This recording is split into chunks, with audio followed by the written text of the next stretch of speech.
Welcome back, boxing fans, to another great show with Sean on Boxing. So, boxing talk from bed. So let's get to it. Obviously, we have boxing today, but this is just a response video to people that just consistently show they know nothing about the sport of boxing. So yesterday, I did a video, and part of that video, which probably was unnoticed by many people, was the segment about PBC fighters, the lost generation. And that's going to be the title of this video today, the lost generation. The PBC, the lost generation. In this photo, there's a bunch of PBC guys all hugging up on each other and celebrating their success. And congratulations to them. I'm not hating. I think it's great when people are successful. So that's not the point of this video. I'm happy people got paid, are millionaires, and starting as little boys wanting to become world champions, they end up making enough money where now they are free to do what they want. Congratulations. But this is about lost opportunities, lost chances, lost hope. First of all, let's start with the older one in the picture and we'll break it down. So Adrian Broner. At one point, Adrian Broner was called the next Floyd Mayweather. This was a guy who moved through multiple weight divisions, but not fighting top-level competition, right? Literally, he was fighting good opposition, contenders, but not legitimate elite top fighters, world champions, or anyone like that. And that's fine. You're young, you're being brought up. The PBC was doing kind of with Broner the same thing that Top Rank does with their young fighters, right? Giving them world titles, building up their accolades to market them and make them more marketable. And that's what they did. And he was marketable. Broner talked a lot and had a big fan base behind him. A lot of that thanks to Floyd Mayweather. Then, of course, he moved up to 147, where he was exposed by getting beat by Maidana, the same Maidana that Amir Khan had already previously beaten, the same Maidana that had been beaten at welterweight by Devin Alexander. And then, of course, Floyd Mayweather used this opportunity not to help build up Broner by letting him get revenge and beating Maidana to reclaim his heritage or his spot of greatness, but took the opportunity to use Maidana as an opponent for him, right? Thus, taking food out of Broner's mouth. And that's after that point, Broner never really reclaimed his greatness. He became more of an opponent. And that's what he spent the rest of his career as, an opponent. Whenever he stepped up and faced top fighters, he was an opponent. Then we get to Errol Spence. Errol Spence was considered one of the best fighters in boxing. Obviously, you could see the way his career was also maneuvered. Fighting a guy coming up 2 weight divisions, fighting a guy coming down 2 weight divisions, only fighting guys on his side of the street, ducking opponents that the public wanted him to fight, right? Over 5 years, the public had to wait before that fight finally happened. And then we saw the way it turned out. Of course, he got steamrolled and now has been out of the game for almost 2 years before his inevitable comeback against Sebastian Funduro. Put this in perspective. This was a guy who also got tons of hype because of Floyd Mayweather, right? Floyd Mayweather literally put Errol Spence as a roadblock in front of himself so that he didn't have to fight Keith Thurman, right? That's what Floyd did. As far as what Errol Spence did, Errol Spence used this as a way to market himself. Of course, the PBC tried to turn him into a pay-per-view star. The problem was they weren't giving boxing fans what they wanted, which was a Bud Crawford-Errol Spence unification fight. What they chose to do was fight fighters on the PBC side instead and make the public wait. So all of this led to the deterioration of Errol Spence, all brought on by his own immaturity and unprofessionalism, drinking and partying too much, eventually almost killing himself in a car crash, which resulted in him having eye issues. And obviously, we get this version of Errol Spence who may be described as just a shell of himself, right? And this wasn't brought up because of hard boxing schedules and him being put in with fights that were too difficult and too big of an ask. No, this was brought on by him, decisions he made. Very similar to Broner, who also threw his career away through immaturity and unprofessionalism as well, right? Partying too much, getting too fat, not focusing on the sport, and then never really having a love for the sport, which led to him ending up losing most of the big fights of his career. Then we get to the two Charlo twins. The two Charlo twins, obviously both brought up by Golden Boy, right? The whole brother thing was pushed a lot. They were getting marketable, push a lot because of that brother sort of situation. And of course, then Al Heyman stole them from Golden Boy, used them to build up his PBC. Obviously, they were both world champions during the same period of time, along with Andrade and Laura. During this period of time, none of the fighters at 154 tried to unify. Obviously, in the Charlo's case, understandable, brothers.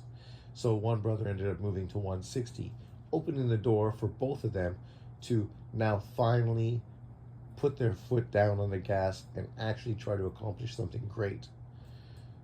The Charlo that moved up to 160 ended up sitting there as a passenger, watching Golovkin and Canelo do what they were doing in their careers, and was happy to just be a backseat passenger waiting for his opportunity to inherit a title, which inevitably is what he did.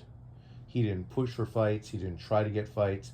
Even when he became a champion by inheriting a belt, then he still didn't try to make fights with Golovkin or Demetrius Andrade. The same Demetrius Andrade he didn't try to make fights with at 154. So instead of trying to build himself up and putting himself in fights that would have magnified his career, he chose to fight second-tier opponents throughout his whole career, which is why, at this point, him basically being a non-entity in the boxing world doesn't really faze anyone, because he's never stepped up and done what boxing fans wanted him to do. So at this point, no one expects him to do that, so nobody really gives a fuck about where he is or what he's doing in his career. Obviously, mental health issues and other marriage issues have sort of stalled his career even further. Inactivity, jealousy, whatever the situation may be.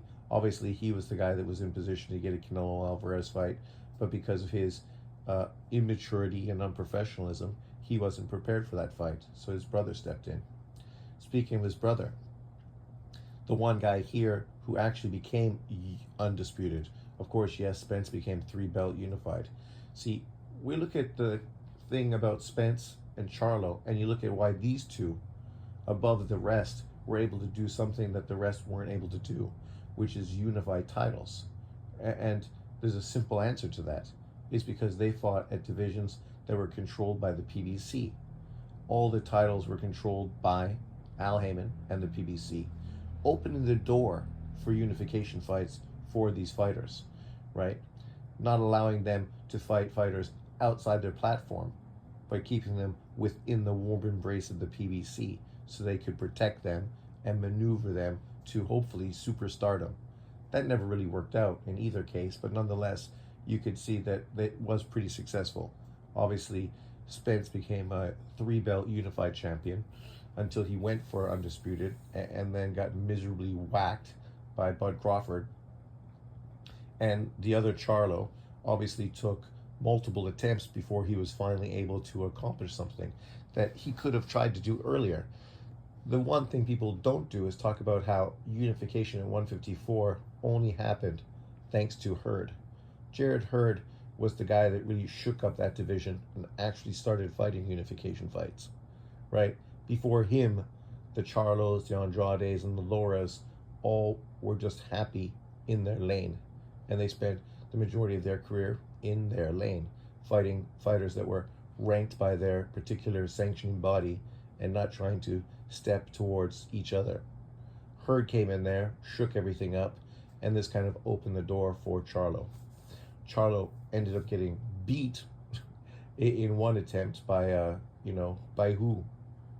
A star? A future Hall of Famer? A pound-for-pound fighter? No, nothing like that.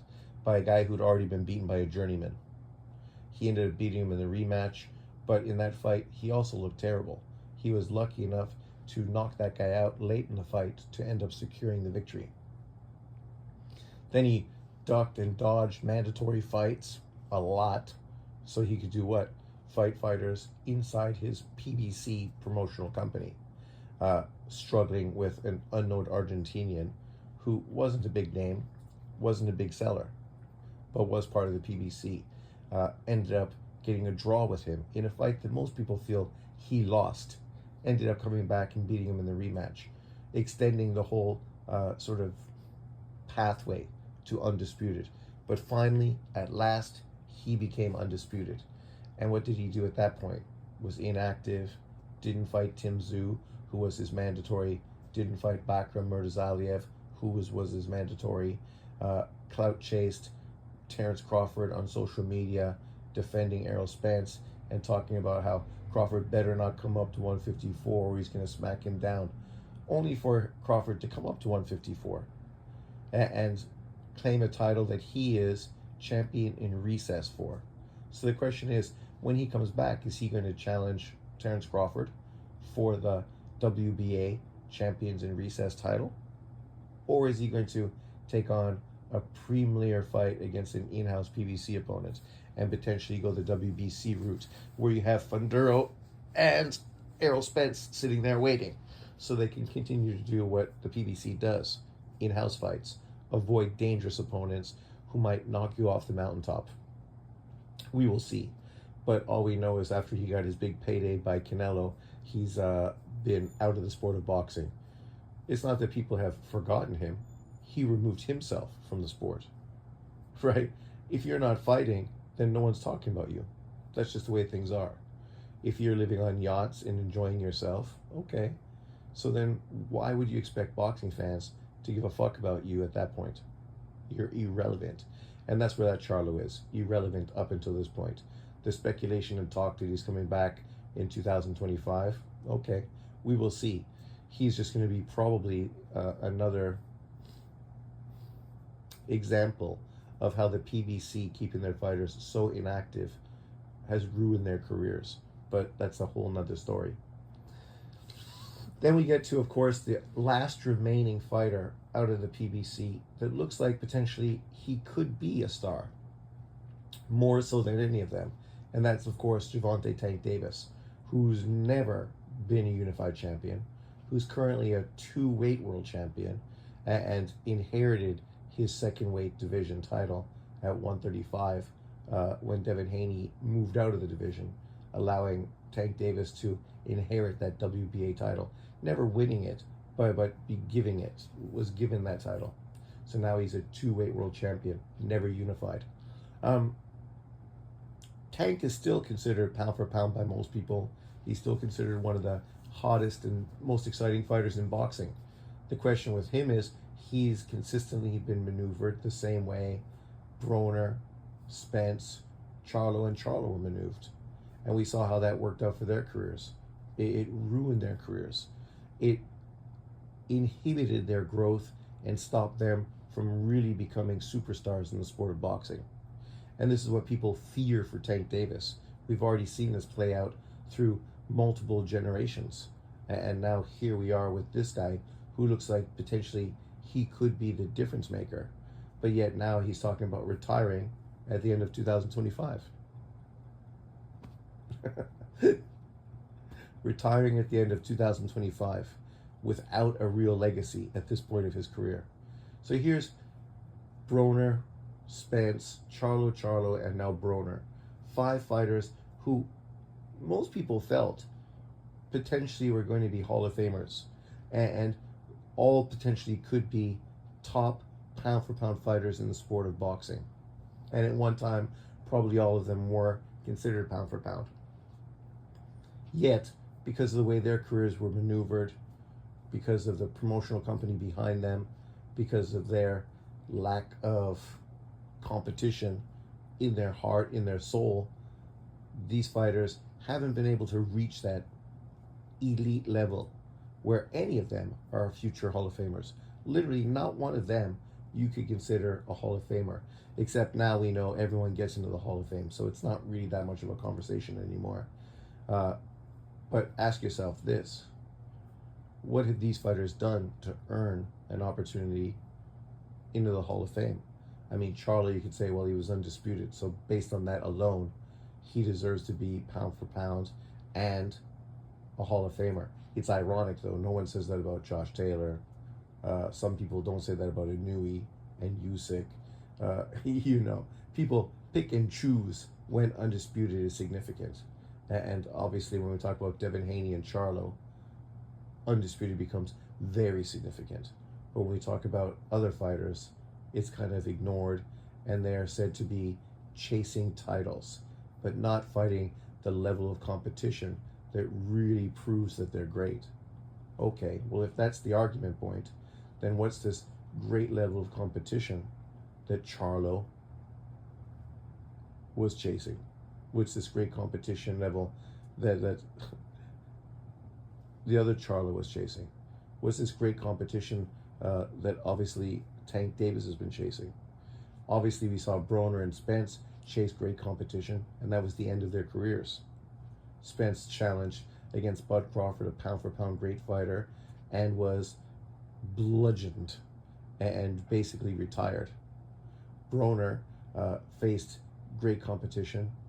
He was beaten by not even great competition by Maidana. When he stepped up and faced great competition, it just further proved that he was nothing but really hype from day one, and he was never going to be the next Floyd Mayweather. And this is truly the lost generation. Obviously, the last individual that potentially could prove to be great is Tank Davis. And the question is he literally going to do what these fighters before him did? Or is he going to actually shake shit up and do what boxing fans want him to do? Because really, that's what this comes down to. When you don't do what boxing fans ask you to do, inevitably, your career peters out and you never reach the heights that people had once thought was attainable for you. But let me know in the comment section below, what do you think? Thanks for watching.